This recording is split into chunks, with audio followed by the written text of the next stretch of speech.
Dun, dun, dun, dun, dun, dun, dun, dun, dun, dun, dun. Good morning, Morgan. How's Good it going? morning. Did you like my theme music? I don't I know where it did came very from. I think I just made it up. well. To all of our, I believe, audio listeners and folks on LinkedIn, there's always usually an Easter egg in the YouTube version of these videos of something Nicholas is singing, something Nick is. I think we've definitely had the Jeopardy theme before. I know he's cracked jokes in the interim. I think there's a very funny Easter egg in one of our earliest live shows where we start laughing uncontrollably about something before it goes live. But anyways, happy Friday, everyone. Good morning. Welcome to the B2B Power Hour. Nick, we've got Like a your late great... night DJ voice today. Oh, Hello, yeah. everyone. Welcome to the B2B Power Hour. I'm honestly, I know as people are filtering in here, I want you to drop a hello in chat, and then I got a question for the day. Question of the But day. What is the question of the day? before the question of the day, I do think we should do like B2B after hours at some point and really get our late night DJ voices on close to the microphone, play some lo-fi beats, BYOB, and like, I don't know, in a Zoom room somewhere. That sounds fun to me. Okay, we can do it. So if you're a fan of the idea of a B2B after hours, definitely let me know. I would love to hear that. So today, question of the day for everyone who is joining us this morning. As we always do, if you're new around here on these Fridays, is a hot dog a sandwich? I want to see some controversy in the comments. I remember we asked this to a group of like 30 people, and it was like split evenly down the middle, and it got heated. People I were feel like really... this is a drunk conversation. Or more controversially, is a taco a sandwich? Nick, do you have any perspective? I'm not gonna lie. This has never crossed my mind. I Sometimes you make me wonder, my friend. Sometimes It's an ongoing internet meme. Have you not seen this? It's like big. Is a hot dog a No, I've been sandwich? sick all week. Oh, I'm sorry. That's true. It's true. It's I not mean, like now. For years, this has been a thing. oh, hot dog is honey. Hot dog's not a sandwich, according to Alex. Definitely not a sandwich.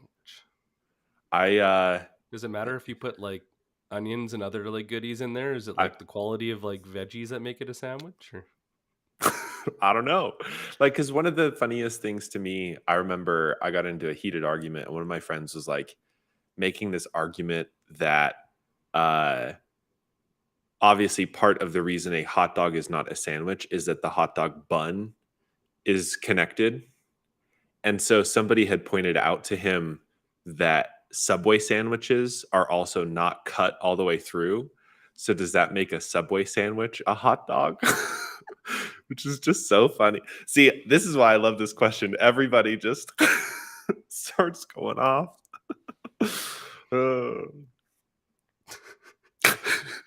now, Welcome to the anytime B2B any of you Power guys Hour. try to message me or message Morgan, you don't get Morgan, and then you message me and you get me right away.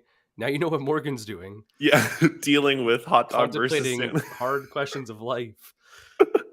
Whether a hot dog is a sandwich or not. Now, I will say, Sam, I appreciate your comment that our country is already divided. We don't need to add fuel to the fire. Ain't that the truth? So today, Nicholas, we are talking about one of the most important topics, I think, for modern sales development, because sellers don't just use one channel. Sellers aren't just calling people anymore, at least. And sellers aren't just emailing people. We're also using social, and we're using them all together. So we're going to be talking about how to layer those things together, how to do it well, how to make it work. It's funny because when we first started, especially when I was door knocking. Mm-hmm. And so we only had to master one channel. That was it. And then after a while, that evolved, and it went from that to they taught me the art of cold calling. There wasn't much art, it was a whole lot of scripting. But the world has changed, and a lot of it has to do with privacy laws, access to technology, and like even the information of our buyers. And so we get when we go through this process today, a lot of this is actually looking at why to choose one over the other Mm, and things to consider. So for example, if you send someone an email with your email signature in it, it can get captured by their CRM that will grab your number. And when you go to call them on the same system, it can say, "Hey, I think this is so and so," instead of spam caller. So you went from not even showing up on their phone at all because of the new dialers and different systems, like even Google blocking things, to mm. just having an opportunity to have the phone ring at all. So this is the battle that we're having. Isn't that our messaging is bad? Well, Well, but it's actually getting through it all. Another thing is like emails. If you're leading with emails and you're running large sequences, most domains, depending on how well it's nurtured and how it's warmed up, can actually only handle between 25 and 50 emails a day. Mhm. How many sequencers are burning that out? You run a large sequence. I know Ricky had just posted about this the other day too. You run I always say it wrong, the Ago, Oh, I know what you're talking about, Agogi, but I'm not entirely sure myself. but you run the sequence and it's 10 emails. Well, 5 emails. Oh my god, the sickness is killing me, man. You're gonna have to go and support me on this. But Happy to anyways, help. after a few days, I think it's 10 emails. After 5 days of doing that and adding people in, you've already capped it. Now anything over top of that burns your domain. And why this matters is now your deliverability will suffer. Mhm. Once again, it's not even about the messaging, it's that you're not getting through because your channel is burned. And I mean, I ran an experiment this week in preparation for our conversation today and made a post about it yesterday. I think the competitive landscape has sort of shifted or is shifting on LinkedIn right now, because I think ultimately the strength of our tactic, the individual tactic we're using, how we're reaching out to people, whether we're sequencing or automating or all the rest of it, is uh, is basically reliant on the weakest link in the chain in the competitive market. So if you have a lot of spammers, it makes you harder to get through. And that's what I saw. Mhm. So I ran this experiment this week of this just, I don't know, classic network builder strategy we had developed on this show 6 months ago, which was a cold outbound connection request to a cold lead, no warm up, no comment, no engagement. And then after they accept a connection request, which I still proudly had very high connection requests, you sent a follow up like, thanks for connecting. How are you? Well, because over the last 6 months, everybody out here has been spamming more and there's more automation sequencers and there's more pitches than ever. That how have you been came across as fake rapport building, as BS. And I got asked blatantly, so when are you going to pitch me? What are you pitching? What are you selling? And I'm like, I'm not, I'm not doing any of that. I'm just trying to connect with you. So it's on every one of these channels, on using social, on using email, on using phone, the competitive landscape has shifted and is shifting in real time as more and more sellers try to use it differently. So every little marginal improvement we get, we also have to fight for. And so today we're going to talk about, yeah, how to leverage them in many ways. I saw Lila's comment about the multi-threaded trifecta, dead on.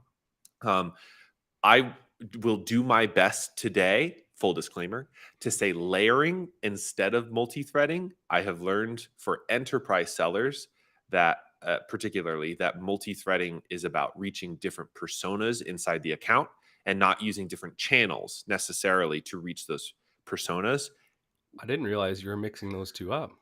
So I'm going to do my best today to talk about layering these together instead of multi-threading them. But in case I mix it up and I say multi-threading at some point, I'm likely talking about using all of these channels together in a full stack. Um, so Nick, where do you want to start? I think what we'll do is we'll start with whatever channel you're leading with. Mm. And Hmm. so I'll give you an example. You send an email. People ask me, Well, I just email's my main channel. Why would I need to worry about LinkedIn? So that I want to go and add like this full picture. And I want Yeah. to talk about this so that we can air it out. Morgan, if I sent you an email and you didn't know who I was, what would you do? If it was a good email, If it was a good email, other than reply. I would probably look up your LinkedIn profile, honestly. Yeah. Or even if you Or Google my just Google name, search probably. Like look at your company page maybe if I could, but and I mean your company website, I should clarify. And then probably because LinkedIn's really good with Google, I would find your LinkedIn profile too.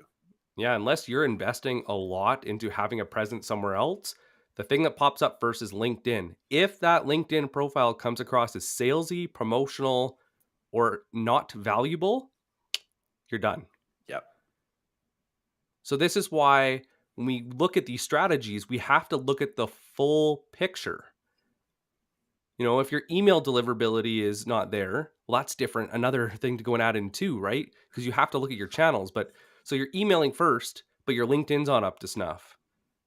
Well, then you could fall off. Okay, now you're cold calling, but nobody's picking up. Mhm. Well, maybe try leading with an email because then it gets you in so it doesn't show you as spam. Now, what about LinkedIn, Morgan?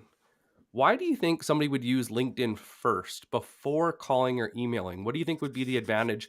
And keep in mind, people have quota and they need to work fast. Mhm. Why would LinkedIn be a good thing to start with? I think it puts a face to the name. I mean, it's the it's that feeling when if we step outside of sales for a moment and you go to an event in your neighborhood and you meet a neighbor that you didn't know you had, which we've all been there. I've been there just a couple weeks ago. You meet them casually, just for a second. Hey, I'm Morgan. Nice to meet you. 2 weeks later, you see them in the grocery store. You're like, that's my neighbor.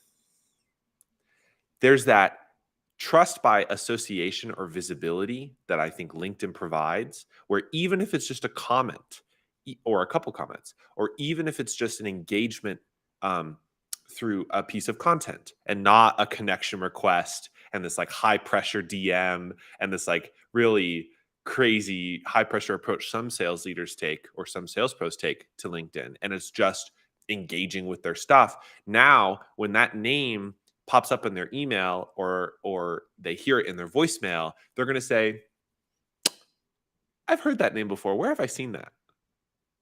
And that is powerful because now you're no longer an anonymous seller. I started using LinkedIn for a funny reason. Oh, okay. Canada has crazy privacy laws. Mm, And so if you're sending emails to people they haven't had any prior outreach or you're calling mobile phones, you can be offside really fast. So I originally used LinkedIn to go and build a relationship and start like build some rapport and open that door so I could call an email. But right now with things taking so long in a sales process, I'm going to ask you guys, what do you think people read more, your nurture sequences or your LinkedIn content? And I know the this answer. will change depending on your industry. Hmm. Certain roles, you need to actually dive into how they're consuming information. Certain roles, like I know certain, I think I can't remember what type of engineering, they prefer email. They love nurture sequences. They love Reddit.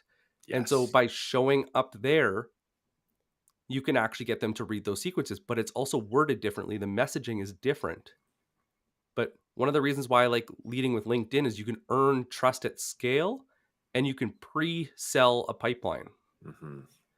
But what you do is when you're using any of these, you have to use a different approach. Lean on what you're better at. If you're not as comfortable with LinkedIn, you still should use it. But if you're more comfortable on the phone, lead with the phone, but look at how the other channels stack up to both add credibility and nurture, actually educate the buyer to make them a better buyer. The reality is, most buyers have already bought the suit and they come to you for the tailoring. If we're trying to force them to buy a suit, you'll never get the tailoring. You'll get the bare Hmm. minimum. Those are the people that don't actually implement and see real value. Hmm. So when we do these, we have to look at the actual experience that we're creating. and then put it into a routine, time block it. Where I failed miserably when I started is I did not time block. I didn't realize this was a thing, and I didn't lead with a routine. I know there's a lot of different names for it, like income producing activities or revenue producing activities, but you need to know what works and what doesn't for you specifically. And then Mhm. actually have to track your numbers too per channel to know what is working. Like, we talked about it last week. If you're running a sales driven campaign on LinkedIn, if you're getting a less than a 30% connection rate, something is very wrong. Mhm. It should be between 50 and 80%. Mhm. And then what you want to do is play detective and go and figure out what happened, where it fell apart. If you're cold calling and you're not getting as many people picking up, and you want to go and compare against yourself, this is how campaigns work. Is you want to look against yourself how it compared. So like over the past 3 months, has my connect rates gone up or down? Mhm. What did I change? What is it? The time blocks? Is it my opener? What change that drives this piece? Okay, Mhm. what can I add in that might go and increase my effectiveness? Is it LinkedIn first? But this is how you want to stack. You don't want to take this cookie cutter. I could tell you what has worked for me, but Sure. it depends on yourself and what you naturally feel stronger at. And you need to reverse engineer based on success. What is actually working? And when you see something drop really quick, that's a sign that it's not working. So Mhm. Morgan, the other day you saw that our old play Mhm. isn't Doesn't work playing out the anymore. way it used to. Nope. Which is fine. The world changes. And so what I love you're pointing to, and I think it's important for us to pick apart a couple of these things. One is social, email, and phone are channels. And those channels are used in relation to a strategy. And your strategy is fundamentally about who you're targeting. That's it. Who are Yep. you targeting? What do they need? Do VPs pick up their phones? Right. And so I have a little bone to pick for a second because, and this is fine, this is very human of us, but every once in a while I see a comment or I see a post of like, well, my CEO doesn't answer the phone or my VP of sales does answer the phone. That's great. That doesn't mean anything about the rest of your industry. It is on you to figure out what are in your vertical, what your personas actually respond to. Do your VPs pick up their phone? Do they want email nurture sequences? Do they prefer to engage passively on LinkedIn? Now, that sort of research, in all honesty, takes more than 3 hours. And the reason it takes more than 3 hours is you're actually trying to create and construct a mental model about how these people behave in the world. And then all you're doing is matching up your sequencing, these tools we're talking about, social, email, phone, to what they want. That's very much the definition of a buyer led strategy. All we're doing is serving the buyers as they want to be served. The reason it's difficult and the reason we fall short on this is we don't invest enough time actually figuring out what they want. And there's two ways to figure out. One, you could directly ask them, and you can, and I would ask not just one of your personas if you're able to. I would ask many of them to see. But you can also reverse engineer based on the data you have, right? Because already you probably have a lot of data about who picks up the phone and how many meetings you booked off of those phone calls. You also probably have a lot of data about the sequences that you send out, what your open rates are, what your reply rates are, how many meetings you booked off of that. So you have all of this data at your disposal. Now you're just reverse engineering it to figure out for the people that I want to sell to, what do they respond the most to? And I saw, I believe it's Angelique. I apologize if I mispronounce anybody's name. The utilization of LinkedIn in relation to sales is starting to make more sense now. Agreed, because now we can start to see, okay, in my industry, who's active at these accounts out on LinkedIn? And Nick, you actually have a really interesting, I want to continue to focus on this targeting thing for just a second. One of the things we hear a lot is, well, what if my persona isn't active on LinkedIn? And it's like, look, we can't help you then. First of all, in direct outreach to these, they're not active. They're not going to pick up the phone, right? It's just LinkedIn. They're just not going to pick up the phone. But there are other ways to get into an account that isn't just the direct stakeholder. And maybe those people are active on LinkedIn. I'll tell And you, we're yeah, right Nick. now in one of the best communities to go and get referrals, Yes. sellers and marketers, and customer success. Yep. We understand customer. That's where we play. And we want to make our jobs better. We understand that. So it makes for an easy conversation. Sellers are a great place to go and start with. But another thing you can do is go look at what they're reading. Do they get, if they're still getting industry publications, online or paper? Uh, I know back in the day we used to go and look at like what country clubs they went to, if they did, what communities they were part of, were they part of the Chamber of Commerce? Where do they get their information? How are they staying up to date on their industry? Who do they trust? Who are they bouncing ideas off of to go and make big decisions? Or even more importantly, nowadays that uh, there's some marketing. So, for example, you're selling to marketing ops, okay, MOPS, um, at larger companies. Some of them are active on LinkedIn, but actually, a good chunk of marketing ops folks are too busy in their day to day work to like invest a lot of time in engaging in content. Like, yeah, there's some people out here, but it's kind of niche. It's more ops than it is marketing. But there's communities for marketing operation professionals. There's Slack communities. There's digital hangout spaces. There's Zoom calls. There's events people go to. There's all of these ways to reach them that are related to LinkedIn or are a channel that you can leverage in the social world, right? It's not just LinkedIn. Maybe they hang out on Twitter. Maybe you're targeting VCs. Twitter's a great place to go after VCs. Like again, it's figuring out who are my buyers and where do they hang out? And sometimes the exact persona you're trying to get to doesn't have a front door. Sometimes they have gatekeepers, and that's a whole other conversation for another day. But sometimes they're just not active on the platform. That's okay. Now you get to ask, okay, how do I get into this account? and that and Nick knows this better than I do, but that is an art form, and it requires creativity and an investment in figuring out, okay, if I can't reach this exact persona I'm going after, who does that persona listen to inside the company? Or and both up and down in case they're not all the way at the top, who on their team who's impacted by the pain that we solve, what are their jobs to be done, can we reach them directly, can we leverage LinkedIn to do that, can we set up an email sequence for that? There's lots and lots of different ways to target the accounts and reach them without necessarily just sending a connection request on LinkedIn and praying and hoping that you know they're going to respond. So what you guys want to do when you're kind of starting this whole process is you have activity metrics. So let's just say you're going to make 100 connection requests on LinkedIn. Use this for every single one and then use that to compare and then stack your outbound.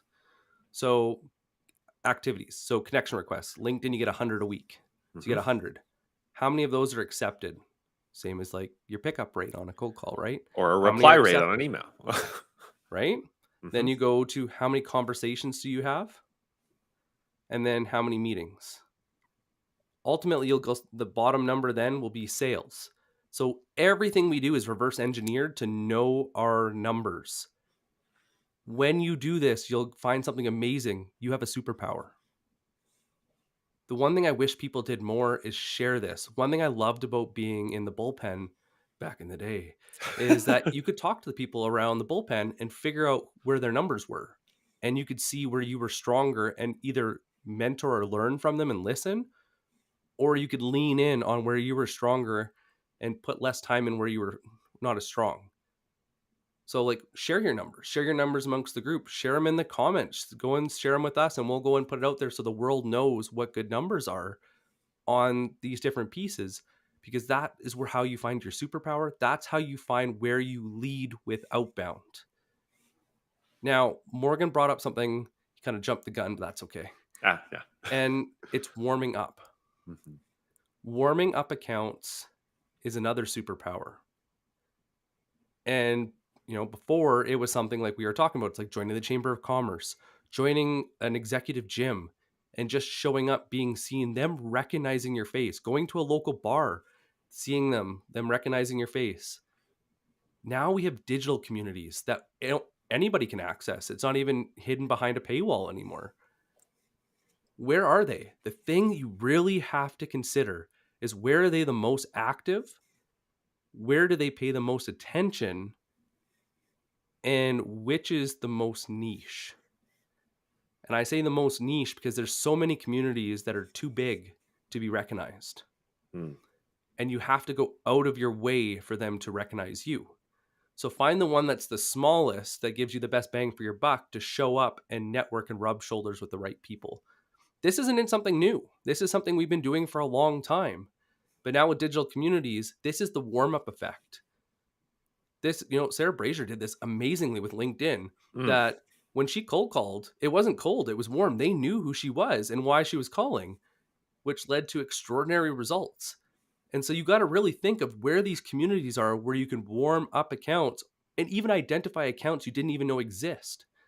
So, like for on LinkedIn, Twitter, or any of the social platforms, you can do something called social listening, where you can actually listen to hear what their problems are, what their interests are, and really dive in and peel the onion to figure out what those pieces are to develop your messaging, find the right persona, and figure out what the right time is to actually contact them. And so a little research goes a long way. But once again, it goes back to your numbers, because your numbers will show where you have that unfair advantage. And if you keep peeling that onion back, you'll get a little bit better, better, better, better, better. And warming up accounts will give you like a 2 or 3 times multiple. It's definitely worth it. Well, and I think, yeah, sorry to jump the gun, but it's such a good topic and it's so important.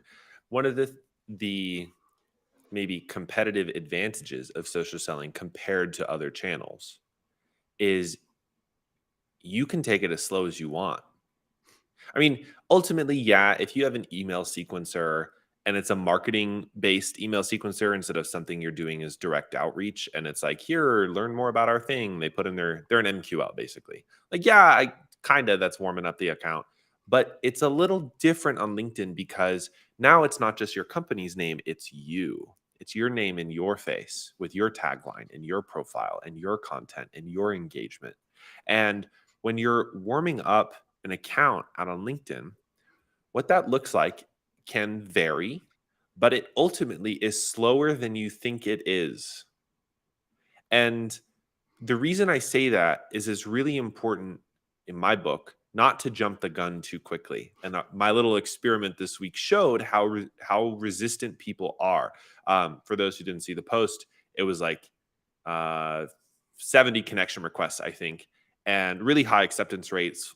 And a quick follow on, thank you for connecting. How have you been? Or some sort of casual opener, passive, very passive opener, not a direct ask. Every connection request was blank. They were all second degree connections in a specific vertical. And I got some serious walls out of that one. Like people were very resistant to having a conversation because apparently they were expecting a pitch. And maybe that was reflective of my own profile. And that was also reflective of the way the passive question was asked and what they had experienced elsewhere on the platform. The thing we all forget is, and I don't mean to be rude about this, but we aren't all that special in terms of our outreach. Like it is very unusual to find a very, very, very different, unique way of doing Stu outreach on Henke. LinkedIn. Right. Like Stu is a special case. But Yeah. most of us rely on DMs, most of us rely on comments, most of us rely on content. So when we DM somebody, they're not thinking about our DM. They're thinking about our DM in relation to every other DM they've ever received and the consequences of interacting with it. So the reason that a passive opener like that doesn't work anymore is a lot of salespeople went out and did that and then immediately pitch slapped somebody and they said, nah, I don't need this. So the warming up an account is slower than you think it is because you are trying to build trust Uh, and at and it's scale, also bigger. And it's also a lot bigger than you think it is, too. 100%.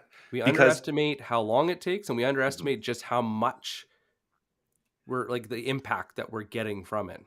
Well, and I was thinking of so for example, an SDR, a friend of the show, Jacob, has the current record for booking a meeting off of a comment at 17 minutes, I think. He That was commented on 17 minutes of commenting to Of get a commenting. meeting. Yes. Uh-huh. To get a meeting, which is insane, by the way. That's not that's sort of like top tier rates here. That's not necessarily normal. But one thing that Jacob has said, and one thing we've seen working with him, is that the people he's reaching, because he's engaging in public, is he's earning a lot of conversations in private out of that he Good didn't do scope. any direct outreach about. And the reason that works is, and the reason social is different than email or phone, is because email is one to one, and phone is also one to one. But social can be one to one, while it is also one to many. And that, in as I say often on here, that's leverage. So you put in a little bit of effort here and you get a lot of results over here. And that's because your comment on an influencer's post, your comment on a target account's post isn't just viewed by the target account. It's viewed by everybody else who looks at the comments and everybody else who comments. And also a lot of people who like, because when you click the like button on LinkedIn, the comments automatically pop up. So there's so many passive engagers who will see your stuff, where you can warm up an account indirectly simply by showing up on the platform every day and engaging with the communities that they participate in, that they listen to, that they watch. And that's why, to tie these threads together, when you start with good targeting, you know who you're going after, you build insight into what they need, how they want to be communicated to. And then let's say you have that subset that really does pay attention on social or uses LinkedIn a lot. Now you can reverse engineer your activity metrics, your metrics back from what do you need to hit quota, whatever that looks like for your position. Sometimes quota, this week I learned somebody's measured on quota by demos, and other people are measured quota on meetings, and other people are measured quota on actual revenue. And reverse engineering that quota back to, what do I need to do every day to produce that? And then just go and do that. Got a whole week of learning while I've been sick. I know. Watch out, man. I want to go and draw a line in the sand. hmm This is not outbound. Mm-hmm. So this is why I say you have to be very logical and strategic in how you're layering this. So the warm up is like like I said, going to a gym and earning trust by being likable or credible. And those are two different activities, to be likable and credible. So think of different places where they get to know who you are and find the people that you like to work with, or they like who you are as a person. Then also credible. Where can you share information, even if it's from CS or someone else that you're sharing, like, this is where customers see value, this is where implementation goes wrong, being that informational source that's packaged in a way that people want to consume it. Those are two different ways, but that you could go before outreach, because you can do that less than 15 minutes a day and target thousands of people to go and open doors to outreach. And this is where intent data and different triggers really act that why now? Why should I reach out now? Hey, they looked at my profile 5 times. Maybe I should reach out to them and see if there's something they want to talk about. Mm-hmm. Or maybe now's the time. Mm-hmm. Maybe they're looking for something. Mm-hmm. But this is where we give ourselves air cover. And if we have a good marketing team, we can work with them to provide that very strategic air cover, put our own unique point of view on it, because we're real people in the field doing real work. So go throw that on there. You got your air cover. Now you're likable and credible. How do you think that's going to juice your numbers? But seriously, if you're emailing, calling, or leading with social, how will that change your outreach? Now you lean into your outreach. How are you going to leverage that air cover to go and do better outreach that's more timely and purposeful? And this is how it all pulls together in modern selling, so that it's not just purely a volume game. Yes, you have to do enough volume to go and get the numbers and hit quota. It's also why it's good to go and manage different triggers and have different targets. But this is how we wrap it all together. But it's important to track your numbers. If you track your numbers and you know the minimum, then you know that minimum you need to put in to get the average results to hit your quota. And hopefully you're building your reverse engineering on at least 50% above quota, because then it gives you some fail safe. Yeah. But this is how it works all together. Timing and targeting are huge in outbound. But when we're warming up, we're doing a lot of this outreach, or we're doing a lot of this research and strategy by diving into our personas and really understanding, getting into their heads of What are the problems with pain that make them act? What do they need to get a promotion? What's in it for them? Why do people go and buy our solution?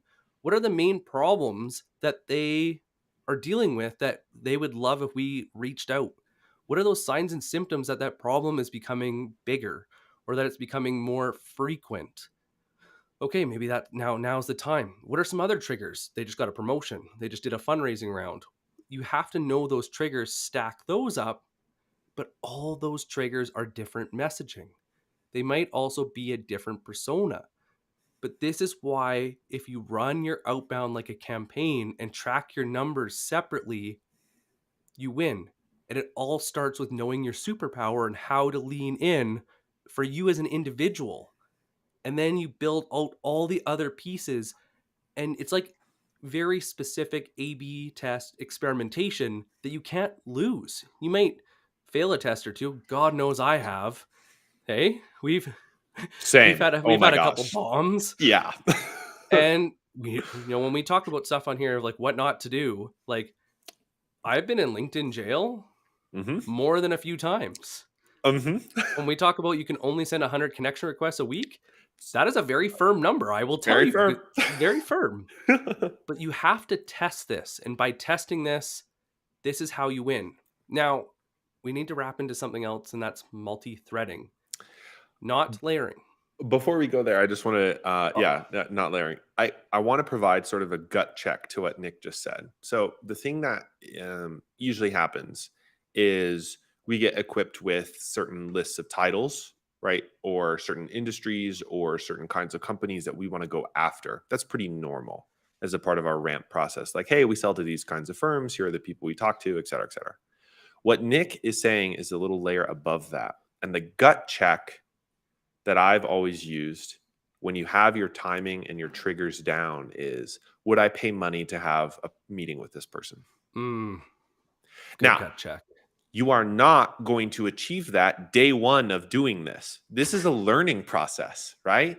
Because and you're constantly learning. We are both constantly learning because the more you do outbound, the more you're maybe warming up accounts. Maybe the thing you learn in your industry is if you warm up an account for 60 days over social and then you send them an email, their time in pipeline is like that. And you have a Nothing. really, really high meetings booked percentage. Whoa, crazy. You definitely didn't know that day one. And also, now you can start to invest and then replicate in that. And now you can get more confident in this gut check of, would I pay money to have a meeting with this person?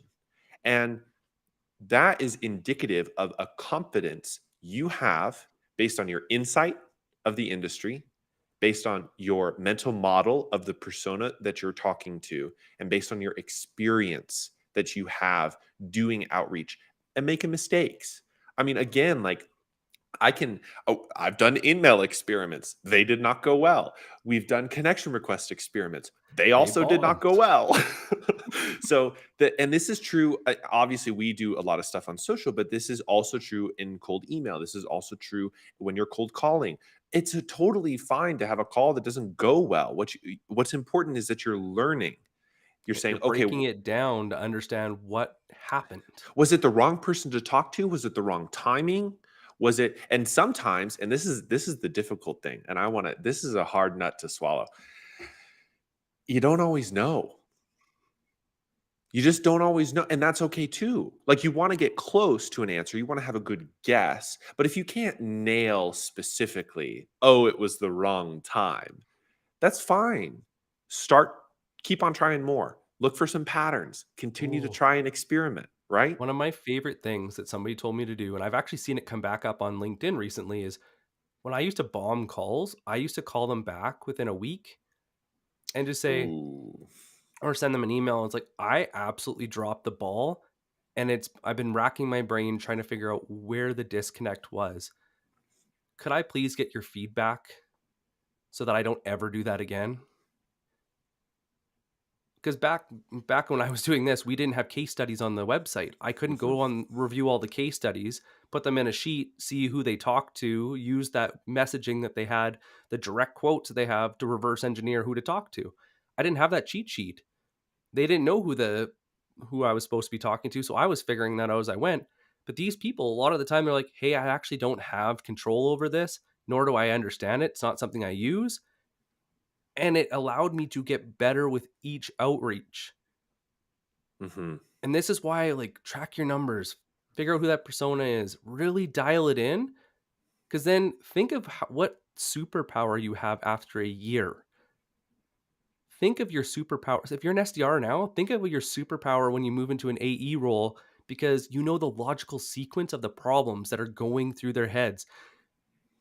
You'll get to this point, and please comment if you're here, because it is a beautiful thing when you start talking and it's like they feel like you're reading their mind. You're like, I Ah. literally was just in a meeting about this, talking about it, because you've stepped in their shoes. You've talked to enough people. They don't get to talk to their peers as much as you do. Mm-mm. And you start to see these patterns. The cool part is when you've done it enough, like a grand chess master, you've seen enough options to know what it looks like before it happens. And this is why really great SDRs, they people wonder what they're doing, like it's like a superpower. But it's because they're doing things behind the scenes you don't get to see, and you never saw that pattern build up. Them really honing in those numbers to figure out what is that unfair advantage, so they don't need to make 150 calls. They don't have to send 1,000 emails. They've got it so dialed in that their prospecting works. And so this is that whole piece of like timing. You know, Mhm. I think it was somebody asked a really good question. Oh, it was Lila. Lila asked a really great question. Would you suggest reaching out on all channels the first day if you're engaging with them? If there's a trigger, yes, Sure. because triggers have expiry dates. Mhm. If I break my leg and I'm in a cast, it's going to be on top of my mind for the next 90 days. After I get my cast off, it's going to be on my mind for the next 90 days. Every day after that, it starts to slip off my mind because there's more important things that are coming up. So, absolutely, if you have a real reason to reach out, that you have a trigger, not just they got a promotion and not just they raised money because you've been told that's what they need. If you really understand the signs and symptoms and the triggers and can provide that insight and that value, like Morgan said, that gut check to go and they would actually pay for that meeting, call them on everything, blast them. Well, but that's because, like Jordan Crawford always says, you're helping them avoid a ditch. Yeah. Like, which is the best analogy I've heard in a long time, Or a because head on basically, collision. or a head-on collision, because basically you're saying, I know, based on the 13 other accounts I've worked with, that when you do this, when you raise a series B and you don't solve X problem, you are going to hit into the ditch, or you're going to have a head-on collision. Is it worth talking to me about avoiding that head-on collision, basically? Right now, that the languaging, of course, can always be massaged, but the central message is, I'm helping you avoid this ditch based on this trigger. It's like every time in direct to consumer, every time I've moved, and I moved a lot, unfortunately, in the last few years, I've always gotten mailers, direct mail, for furniture ads from sites like Wayfair or whatever else. Why? Right? Think about that trigger. Oh, they're moving. They're moving into a new space. Maybe they'll need some more furniture. So I'm going to reach out. That's like the base level here of some of the targeting we're talking about. Because we're in B2B and we have access to more information than just an address and somebody changed their address, we can uh, illuminate more of the triggers. We can add in more context building, and we can help them in the right time. But it always takes time to figure out those triggers. So it's just this nice little feedback loop that continues to go.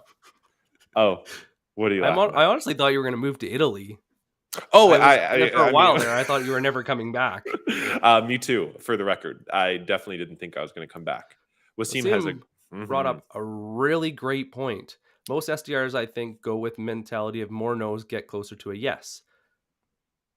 Back in the day, that was the mentality. The more doors I knock on, the closer I am to a yes.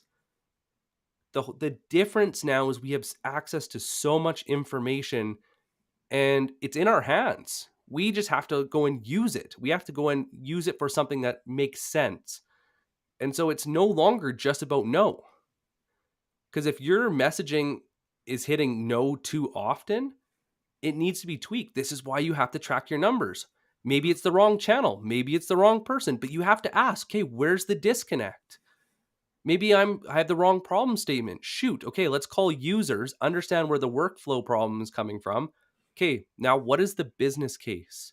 If I'm One thing I hear all the time listening to calls is when people go and call a VP and they're like, "Hey, this, your sellers are doing this and this and this," and the VP is like, "I don't care.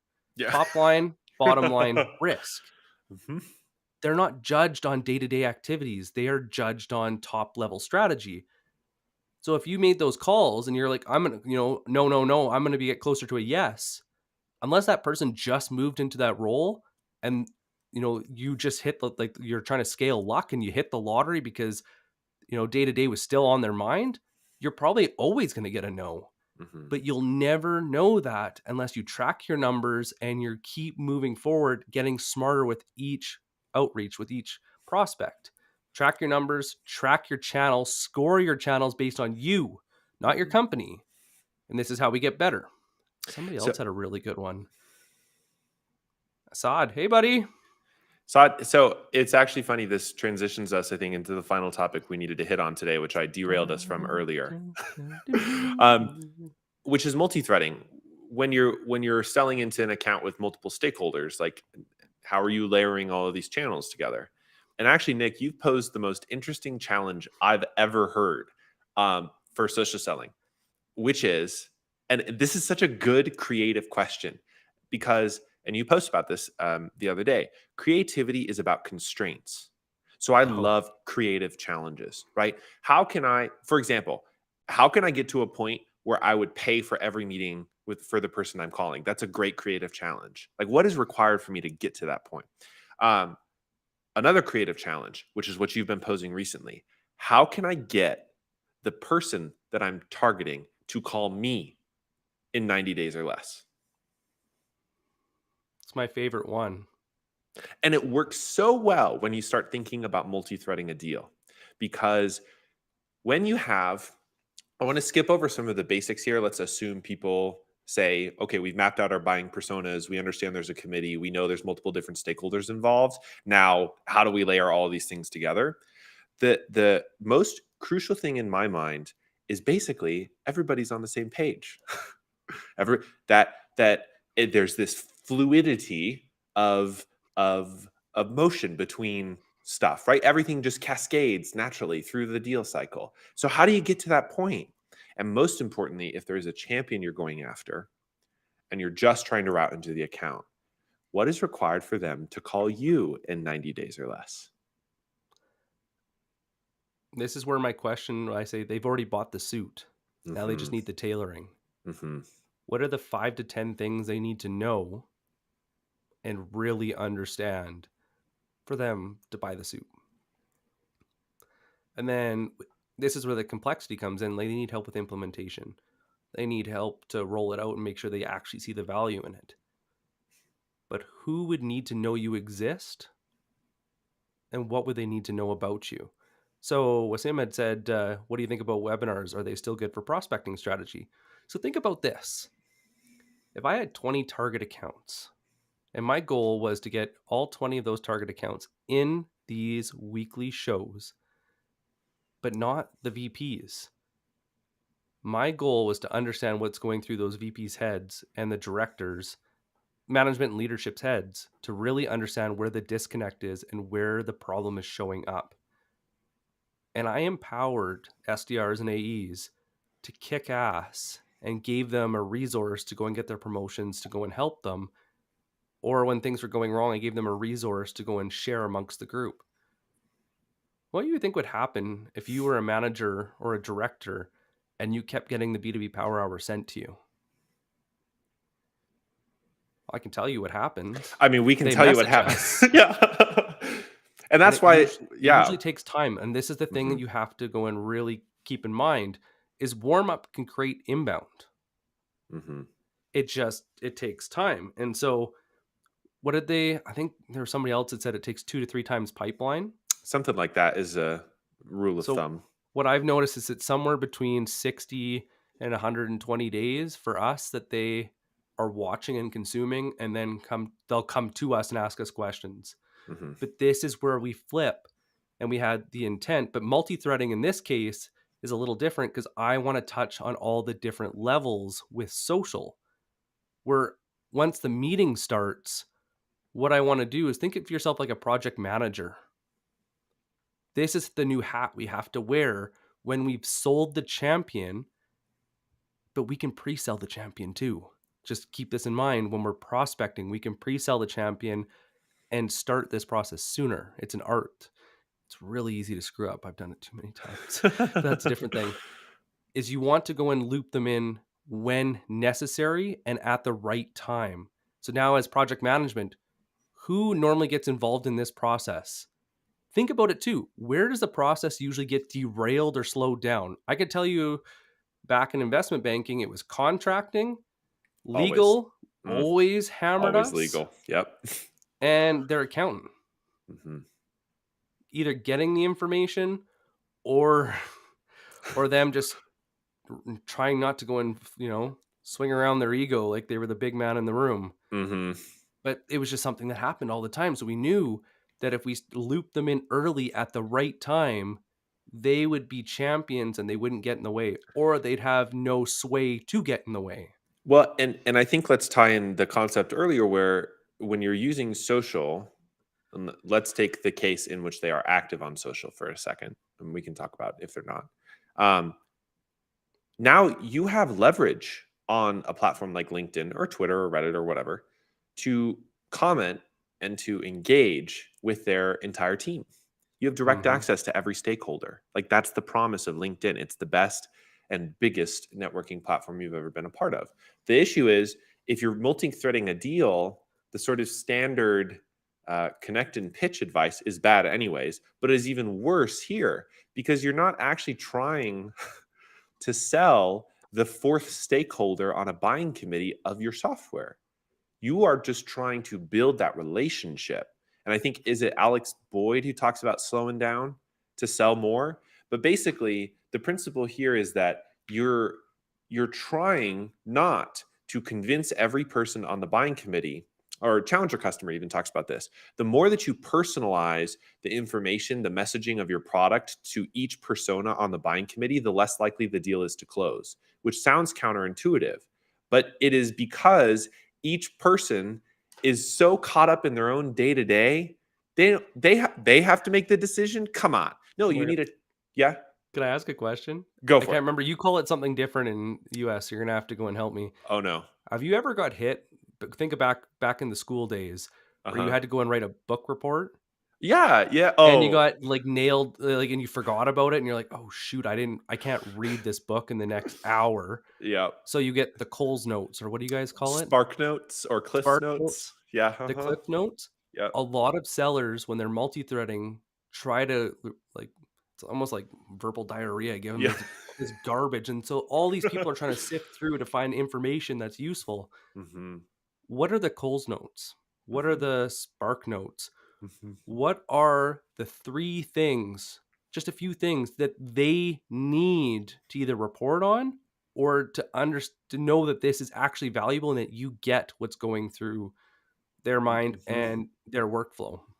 And this is where like social provides such an opportunity not to engage in the sense of, oh, you're a target account. I need to sell you on my vision. It's, oh, you're active here. I'm just going to engage. And so when my name comes across in your email inbox because we're trying to close this deal, you're like, oh, I've heard of them. That's Nick at B2B Power Hour. Yeah, I've seen this stuff before.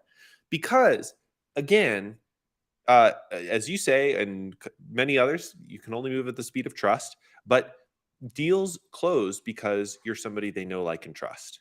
And marketing can take care of a lot of the knowing and the liking, but sometimes when they do their job well. But in the B2B world, I think a lot of the trusting comes out in sales. And so social provides us an opportunity to start building trust at scale before they are ever a prospect in our pipeline, before they are ever in a funnel, before they have ever reached any part of our traditional sales process. And the way we do that are the fundamentals. We're commenting, we're connecting, we're having conversations. And so while you're prospecting, the question to ask yourself is, Who are the 3 to 5 people that need to know I exist? And then it goes back to my other question of, how do I get them to book a meeting with me in the next 90 days or less?